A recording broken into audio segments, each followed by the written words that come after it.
Hello दोस्तों। आज मैं आपको रामू और उसकी छड़ी की कहानी सुनाने जा रहा हूँ। एक बार की बात है, रामू के पास एक छड़ी थी।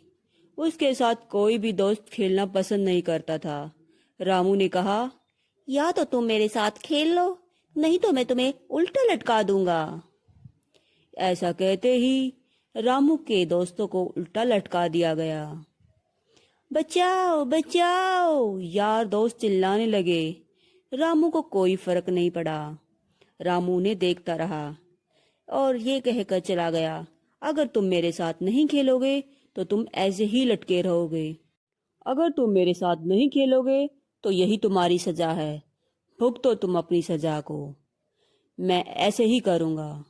इस तरह दोस्त चिल्लाते हुए कहते रहे, बचाओ, अभी तो हमने खाना भी नहीं खाया है, तो मैं क्या करूं। अब तुम ऐसे ही रहो, मैं जा रहा हूं। इस तरह कहते हुए रामू वहां से चला जाता है। तीनों लड़कों की माँ ढूंढते हुए उन्हें वहां पेड़ के पास आ जाती है और पूछती है, किसने किया मेरे बच्चों के साथ ऐसा? बताओ बेटा, कौन था वो जिसने तुम्हें उल्टा लटका दिया? बताओ किसने किया है, हम उसकी अभी खबर लेते हैं। इस तरह माँ कहती हुई उनके पास आ जाती है और बोलती है, बताओ बेटा बताओ, किसने तुम्हें उल्टा लटका दिया है? बच्चे एक साथ चिल्लाते हुए बोले, रामू रामू, हमें रामू ने लटका दिया है, उतारो हमें, जल्दी से उतारो। इस तरह कहते हुए बच्चे चिल्लाने लगे। बच्चों ने कहा, उसने अपनी जादू की छड़ी से हमें उल्टा लटका दिया। ऐसे कैसे कर सकता है वो? अभी उसकी खबर लेके आते हैं। अभी उसके पास जाते हैं और उसके कान खींच कर आते हैं कि ऐसे कैसे कर सकता है वो हमारे साथ। बच्चे बोलते हैं कि हम उसके साथ नहीं खेलते तो उसने हमें अपनी जादू की छड़ी से उल्टा लटका दिया। बच्चों की माएं अपने अपने बच्चों को उतार देती हैं। चलो बेटा, अब घर चलो, कुछ खाना खा लो। हाँ माँ हाँ, हमें बहुत भूख लगी है, अब घर चलेंगे और कुछ खाना खाएंगे। इस तरह माएं अपने बच्चों को लेकर घर चल पड़ती हैं। रास्ते में एक दूसरे को बोलते हुए कहती हैं कि चलो उसकी माँ को शिकायत करेंगे कि कैसे कर सकता है हमारे बच्चों के साथ। हाँ बहन हाँ, हम जाएंगे और शिकायत करके आएंगे। चलो उसकी माँ के पास ही चलेंगे। एक बार पहले बच्चों को खाना खिलाते हैं और फिर उसकी माँ के पास चलेंगे। चलो। इस इस तरह वो पहले अपने घर चली जाती हैं। घर जाकर देखती हैं, हो ये क्या हो गया, हमारे घर का तहस नहस कर दिया उस लड़के ने। हो, अब तो शिकायत लगानी पड़ेगी कि क्या कर रहा है वो अपनी छड़ी के साथ, ऐसे कैसे कर सकता है। चलो बे।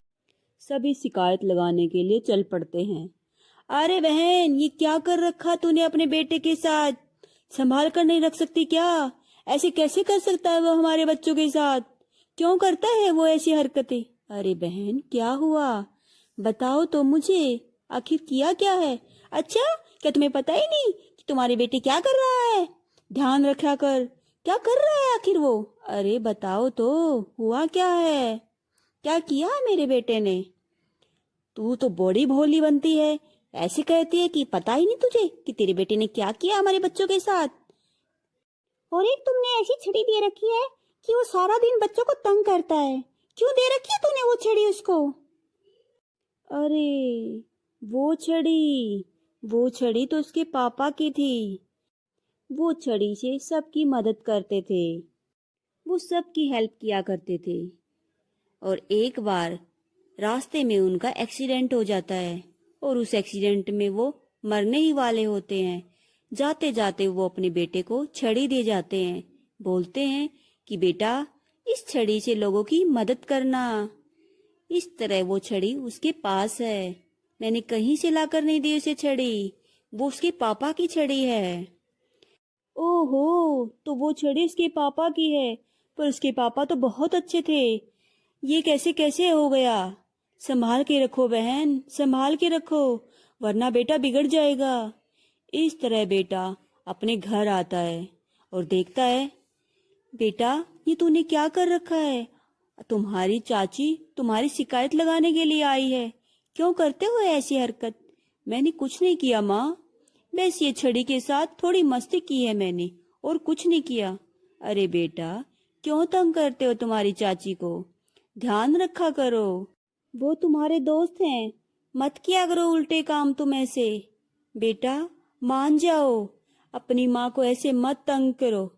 इस तरह कहते हुए उसकी माँ रोने लग जाती है। माँ को रोते हुए दुखी हो जाता है वो भी, और कहता है ठीक है माँ, आगे से मैं छड़ी के साथ कुछ नहीं ऐसा करूंगा जो तुम्हें रोने को मजबूर करे। इस तरह वो सबसे माफी मांग लेता है। एक बार गांव में बहुत बाढ़ आ जाती है। सब इधर उधर, गांव में बाढ़ आ गई है, भागो, पहाड़ी की तरफ भागो सभी। लोगों की चिल्लाने की आवाज सुनकर रामू बाहर आता है। क्या हुआ चाचा, बताओ, मैं कुछ हेल्प कर सकता हूँ। अरे बेटा, क्या कर सकता है, गांव में बाढ़ आ चुकी है, तुम भी अपनी माँ के साथ पहाड़ी पे जाओ। नहीं चाचा, मैं छड़ी के साथ कुछ अच्छा कर सकता हूँ, मैं रोक सकता हूँ बाढ़ को। अरे बेटा, कुछ नहीं कर पाएगा तू, बच्चा है अभी। जा अपनी माँ के पास, ऊपर पहाड़ी पे जा। नहीं चाचा, मैं छड़ी के साथ जरूर बाढ़ को रोक सकता हूँ, आप देखना। इस तरह वो छड़ी से पूरे पानी को रोक देता है। गांव वाले सोचने लगते हैं कि वाह, इसकी छड़ी ने तो कमाल कर दिया। वाह बेटा वाह, तुम्हारी छड़ी ने तो पानी को ही रोक दिया, हमें बचा लिया। हाँ बेटा हाँ, बिल्कुल सही कह रहे तुम्हारे चाचा। वेरी गुड, शाबाश भाई शाबाश, बहुत अच्छा काम किया तूने। इस तरह रामू खुश हो जाता है कि उसकी छड़ी ने कुछ तो अच्छा किया। गांव वाले बड़ी बड़ाई करते हैं कि रामू बहुत अच्छा बच्चा बन गया है। एक बार गांव में फिर से वायरस फैल जाता है। सभी बीमार हो जाते हैं, खून की उल्टियां करने लग जाते हैं। इस तरह पूरे गांव में महामारी फैल जाती है। सभी बातें करते हैं, अरे भाई, ये महामारी तो बहुत फैल चुकी है, क्या किया जाए? लगता है गांव छोड़ना पड़ेगा, नहीं तो ये बीमारी सबको लग जाएगी। सब एक दूसरे से विचार विमर्श करते हैं कि क्या करना चाहिए। और वो लोगों को खून की उल्टियां करते हुए देखता है और बहुत दुखी हो जाता है और सोचता है कि मैंने इस छड़ी के साथ इनकी मदद करनी चाहिए। क्या ये छड़ी मेरी हेल्प करेगी? इस तरह वो छड़ी को घुमाते हुए दवाई बनाने का प्रयास करता है और झट से दवाई बना भी लेता है। इस तरह वो सबको दवाई पिलाते हुए, सबका ध्यान रखते हुए उनका इलाज करता है। और देखिए, धीरे धीरे गांव के सभी लोग ठीक होने लग जाते हैं। अरे, रामू तो अच्छा लड़का है, हम तो यूं ही बुरा भला कह रहे थे। अच्छा बच्चा है वो, सभी बच्चों को उसके जैसा ही बनना चाहिए। हाँ ताऊ जी, सही कहा आपने, हम उसके जैसा ही बनने का प्रयास करेंगे। रामू बहुत अच्छा लड़का है, हम भी उसके जैसा बनेंगे। हाँ, हम सभी बनेंगे। हाँ दोस्तों, इस तरह सभी बड़ों की मदद करने के लिए हमेशा तैयार रहने लगे और रामू के जैसा ही बनने की कोशिश करने लगे। तो देखा किस तरह रामू सबका चहेता बन गया। तो दोस्तों, कैसी लगी है मेरी ये कहानी आपको?